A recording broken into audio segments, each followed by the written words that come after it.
1 million. That's just how many people have died from COVID here in the U.S. But the deadly milestone comes as the death rate has dramatically decreased. 22 News reporter Kate Wilkinson is live in Springfield with the latest numbers and why deaths are down. Kate.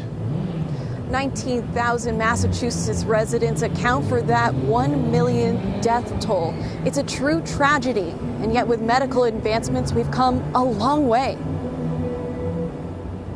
The rate at which people are dying from COVID has reached a plateau. That's according to Dr. Armando Paez at Bay State Health. State data shows how far we've come from the initial spike in April of 2020. That speaks of the vaccination efforts that we had, and of course the natural immunity, from the recent Omicron surge. When it comes to measuring COVID these days, Dr. Paez said that he looks at hospitalizations. According to Wednesday's numbers from Bay State Health, 60 patients are in the hospital with COVID, with 3 in critical care. He said those numbers show how low the severity currently is. However, with cases rising, he said people at higher risk for severe illness should do what they can to avoid getting sick. But then if you are vaccinated, boosted, there's really less chance for you to really be hospitalized because of that.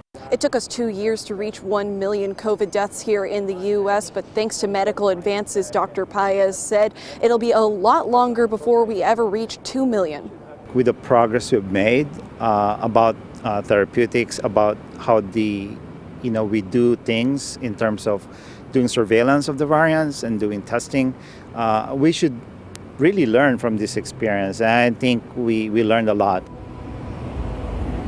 As for the future of COVID, Dr. Paez said that right now what it looks like is that we're going to probably have a few small surges each year. It's going to be not as common as the common cold, but more common than the seasonal flu. That all depends, of course, on the variants. Working for you live in Springfield, Kate Wilkinson, 22 News.